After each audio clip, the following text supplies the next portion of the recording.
അള്ളാഹു തരാൻ ഉദ്ദേശിക്കാത്ത കാര്യം എനിക്ക് തന്നില്ല, അതിലൊരു ഖൈറുണ്ടാവും.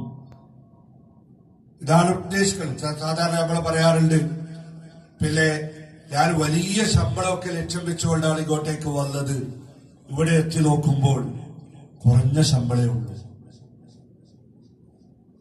അപ്പോഴും നമ്മൾ സമാധാനിക്കണം, അള്ളാഹ് കണക്കാക്കിയത് മാത്രമേ നമുക്ക് തന്നിട്ടുള്ളൂ. വളരെ ചെറിയ ശമ്പളമാണെങ്കിലും അത് അള്ളാഹ് എനിക്ക് അനുവദിച്ചു നൽകിയതാണ്, അത് അള്ളാഹു എനിക്ക് തന്നതാണ്, അത് എനിക്ക് എനിക്ക് അള്ളാഹു നിശ്ചയിച്ചതാണ് എന്ന ഉത്തമ ബോധ്യമായിരിക്കണം ഒരു വിശ്വാസികൾക്കുണ്ടാകിയിരിക്കേണ്ടത്. അങ്ങനെയുള്ള ഒരു വിശ്വാസിയെ സംബന്ധിച്ചിടത്തോളം അവൻ പിന്നെ സാമ്പത്തിക കൈക്രിയകൾ നടത്താൻ തോന്നുകയില്ല. മറ്റുള്ളവന്റെ ഹക്ക്